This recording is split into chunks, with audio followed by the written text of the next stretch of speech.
Hey guys, DJ here with part 10 of the B101 series, and this time around we're looking at the tropical branch. So the first round of the branches from the tropical range, or the jungle hive. So the tropical first one, we've got this one here, is found in a jungle hive, which kind of looks like that actually, yep, just exactly like that.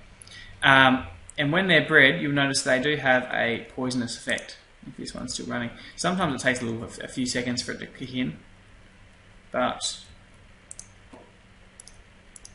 I'll take you back, put it back in. I'm pretty sure every time it produces a silky comb, it'll have an area of effect damage for poison, as if you've taken like a potion of, there we go, right there, as if you've taken a potion of poison, and it will just keep resetting. No, it wasn't. Yeah, so to fix that, you have to equip yourself with apiarist pants, shoes, chest plate or shirt, and a hat in order to stop the damaging effect, I believe. And to make those, yeah, I'm fairly sure that I shouldn't be poisoned now that I have those on. They are the only ones in this branch that have the poison, the negative effect of poison. But I thought it was worth knowing that we don't need those anymore, so I'll get rid of all these. Oops. I can get rid of those now. So this branch produces silky combs. All of them produce silky combs, and you recognise that the first one in the branch, the tropical, does not produce the silky combs fastest. So we've already got the tropical combs, we don't need to worry about those, but the next one in line is the exotic, which is those ones. And they require an austere and an exotic. Oh, wait, not an exotic. An austere and a tropical.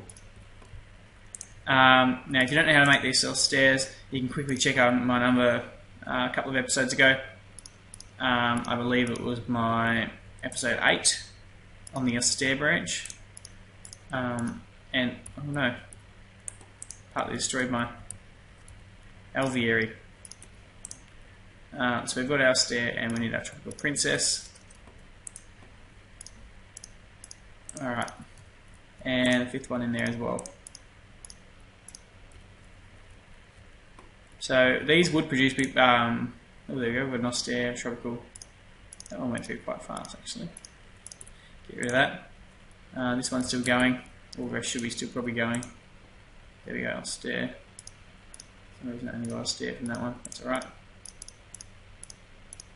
Now you'll notice that these actually require a hive, a vine as their hostile environment. What does this one not like? Fussy people. I'll just go again. So if you're using this, the tropical princesses or queens need vines to be happy. Quite sure what's going on there with the hostile environment.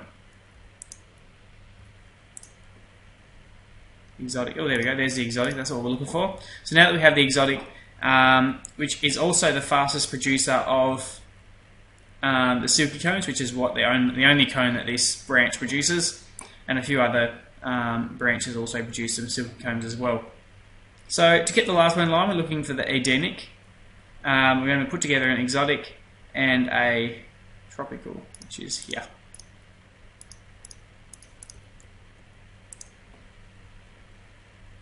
There we go, put an exotic there, and we'll put a tropical princess in. Tropical princess and an exotic drone, that's fine. And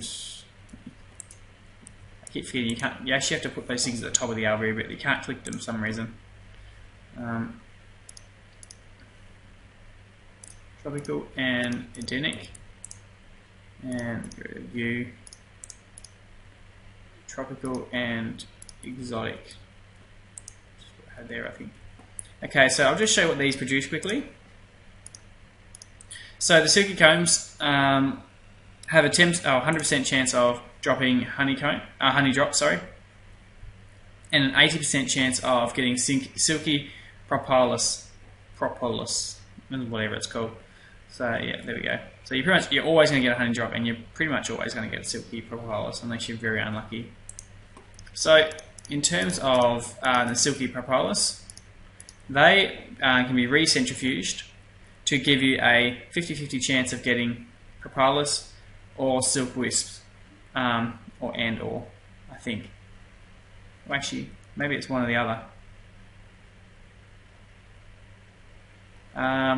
No, I think actually no. You've got a 50% chance of getting silk wisps and a 50% chance of getting propolis, because I just seen them both go up together then. But it doesn't seem to be matching right, because that's what it says on the wiki page. But interestingly enough, propolis is quite rare. It seems to me that silk wisps have a lot more than a 50% chance. So I'm not quite sure what's going on there, but anyway, they are the two main items you're going to get from those, and we'll just go back and check on these. So we've got exotic, but we haven't got an Edenic yet. Put exotic and put tropical back in. So if you didn't want to use be poisoned, you could use the exotic princess in order to, because the exotic queens don't actually produce poison. It's only the tropical. We've got an austere there. Exotic and tropical.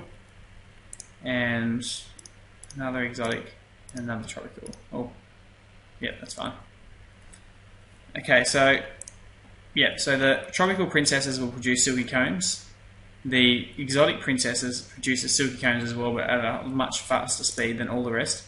And the Edenic also produces silky combs, but it doesn't produce it very fast. Now, what I'm actually going to do is I'll make the time day, and I'll take myself off creative, survive. Oh, I'm playing adventure. That's not right. Creative. So if I stand close enough to this, now if you just watch my experience bar, as my experience bar is going to continuously go up because of the Edenic queen. This is because of a trait called the Explorer, or an area of effect ability. So it means that anyone in the range is going to slowly get experience as this is successfully producing. So as you can see, it doesn't produce very many combs, unlike the exotic, but it does give you this nice little burst of experience over time. Might just feed myself quickly, heal the player, which is really good if you had a fair few of them, which I can actually just show you. Then your experience might go up quite fast. You could have them side by side and have like a kind of experience room.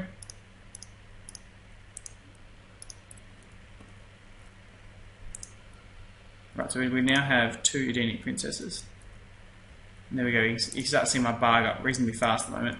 So if I just stood here for a reasonable amount of time, if you put this in your base, or like somewhere in your base and had some kind of automated system, which I'll show you about in a much later episode when I've run through all the branches, then you could actually just be generating experience, because they do all stack, and you could just make like a massive line of these apiaries. Anyway, that trait over, despite that I'd like to stand there and generate myself lots of experience. Now that tropical queen is not happy, as per usual. Tropical queens never seem to be happy. Fussy ladies. Exotic princess, tropical drone. Oh, there we go, and here we go. Here's our last branch that we need to get the Edenic. So we'll put that back in there to get ourselves eventually get an Edenic queen and princess. But that's pretty much it for this one. I've run through all those, and thank you for watching. The next one in line is the Frozen branch, which has a 5 bees in it. So I will try to run through those a bit more faster than I usually do in order to conserve a bit of time, because 5 could take a reasonable amount of time otherwise. Alright, this is DJ signing out.